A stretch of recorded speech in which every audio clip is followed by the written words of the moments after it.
Okay, Tegan, here we are. After our ride, we've come back to the compound, and we're just going to do the debrief of what we thought of the expert here. Pretty interesting with that 32 front end. Like, how did you feel about how was it? Super side hilling? Did it panel out? What about these things? So our question in the morning was, with it being narrow, or were we going to run into troubles with it paneling out? And quite honestly, I was quite impressed with it. It side hills extremely well. I didn't notice any panel out. We were in some pretty challenging snow conditions, to say the least. Yeah. Quite wind affected snow, and it was quite hard, but it kept an edge really well. It wasn't too darty. I found it was better riding over old tracks as well. Overall, I'd say we've seen a huge improvement with the 32-inch front end. Side to side, weight transfer was easier getting from edge to edge. Yeah, I found like it's actually pretty easy on the trail, or, both. You don't have to go wrong foot forward to get that one ski up. Not at all. You can ride quite a bit more neutral on this sled. There isn't the need to be hopping all around as much to get the weight where it needs to be. You can, the skis are pretty much right in line with the running board. So really you got a ski for each foot, which I think is a benefit myself. You said how you really like the seat. Yeah, I know it's such a minuscule thing, but I love the buckskin leather seat. I think it just adds a class that shouldn't go unnoticed, honestly. That's kind of the first thing I noticed about it. The display with the group ride we're gonna see that as a benefit. You were on a 25 Skidoo, so we weren't linked up, but we did hear word that you're gonna be able to update the previous year's 10.2. So word is, if you've got, say, a 10.25 display on, say, like a 25, there's going to be a hardware piece that you're going to have to install, and then there's going to be a firmware that you're going to have to install as well. And those you will have to source. I think they'll be available next fall. But the word is there's a hardware and a software upgrade that needs to occur to be able to talk to the 2026s. So, other than that, I think it's a pretty awesome sled. I think, you put it in your head that it's lighter, and then it feels lighter. Yeah. But it did feel definitely more nimble, and the side hilling is definitely impressive. So, I think we talked about it earlier in the day. It is the most predictable Skidoo that we've seen so far. It is you can anticipate quite well what it's going to do. Yeah. And we put it through. Really, the footage that you might be watching at this moment is, the snow conditions were not good. They were not ideal for us here. So really, you're watching Tegan ride this thing in quite difficult snowpack with very variable and not a lot of pow.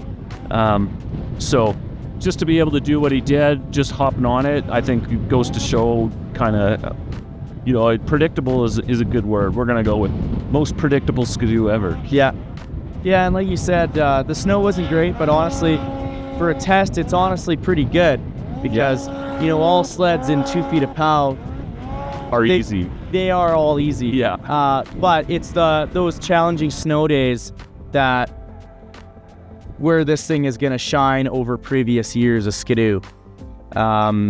So as far as, washing out, that sort of thing, I honestly didn't really have any problems with that. Yeah. If the front end was washing out, the back end was too, which really is ideal. You want to keep it, about as relevant from the rear of the sled and the front. Exactly.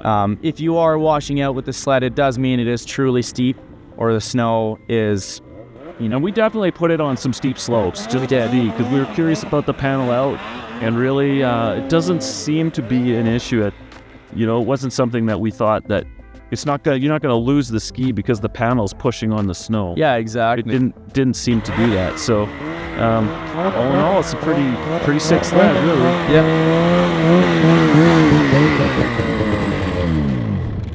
So, first impression on the 32-inch front end, it actually side hills really good. I'm super impressed. Way less washing in the rear end than years before. And it actually felt like the 32 was better on steep than say the 34 or the 36. I'll restart that. I just want to talk about like jumping brands from sled to sled. This was a machine I could hop on and pretty well at full confidence right off the bat. Versus previous years, you know, the gap was a lot more. The Polaris was an extremely rigid chassis, and now I think that the Skidoo has really, you know, tightened up the gap in just rideability. Like, it's not as much of a learning curve anymore between the brands. Yeah. Which is nice. Before, it felt like, you know, you jump from Polaris to Skidoo, vice versa. It was like, you know, a few days of a learning curve versus now you can hop on one of these after riding your Polaris, and it's, you know, it's something you can get used to quite fast, which I think is a step in the right direction for sure. Yep. Maybe should we touch on the tunnel too? Yeah, talk about the tunnel. All right. So for 2026 on the Skidoo, we're seeing again an even shorter tunnel than last year, and that is crucial for, you know, when you get into those trenching situations, you're going to see less hang up to keep you moving forward. Like, the name of the game is, you know, keeping the snowmobile not hung up in the snow. And I did notice the difference with that. I did get it stuck, and I did notice with rolling it over, there was less, you know, resistance with that as well. Mm-hmm. So that's another change that we've seen this year, which is for the better. And the heat exchanger, we were saying that we ran our other sled. We had a 2025 free ride just that I rode around to shoot with, and we were noting the temperature changes or the temperature differences. We rode quite a bit of trail, but then also in the mountains, and this expert was running cooler than the 2025 free ride. And that goes, you know, they've said that they've redesigned the scratcher, and that the way the scratcher is shooting the snow right at the intercooler or the heat exchanger. And, you know, I would say that it looks like that's the truth. So people who think that maybe with a shorter heat exchanger that it's going to overheat more, Skidoo's saying that actually that's not true at all. And in fact, this sled runs cooler than the 2025 does. So that's kind of interesting. Yep. I guess the other thing we could touch on is the new steering geometry that they this had the geometry for sure. I did notice that because the Lynx has it as well. The 32-inch front end and the new steering work very well together. I agree. It seems like they were maybe designing it around each other. That might be a broad statement, but that's just what I felt. Getting it on edge, having that extra bit of, they said it's like 40% more steering, which is a lot. I did notice with getting it on edge, you know, you have that much more ski angle that you can get into an even more in-depth counter steer, which I thought was it was quite beneficial. Something to note right off the bat, or even, yeah, you notice it right away. Yeah. I'd say. Yeah, we did, and even like dialing it back a little bit, not even getting on edge, but say like all the time when you're tree riding, if you're like on some flatter trees and you need to really, you know, hook a left around a tree, it helps. Like, huge. The main benefit I'm finding about the new steering component is when you are 2 skis down and you're in a bit of a tricky situation and you need to get it on edge, I'm finding having way more steering angle is helping a lot with putting it on edge. So between the steering and the 32-inch front end, just those tricky spots became a lot less tricky. So favorite Skidoo ever kind of thing so far? Definitely, yeah, favorite Skidoo I've ever ridden so far. Yeah. Just the front end makes that much difference, eh? Yeah, it really does. Oh, that's kind of fun. Yeah.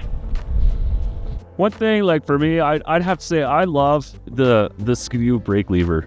I gotta say it's shorter than some of the other brands, and I think it feels. I like the way it feels. Yeah. So that's not new, but it's something that I really like about Skidoo. Yeah, it's a no. Other than that, yeah, I mean, there's lots of media out there about the Skidoo. You can check it out. Thanks for watching ours, and we'll see you on the next one.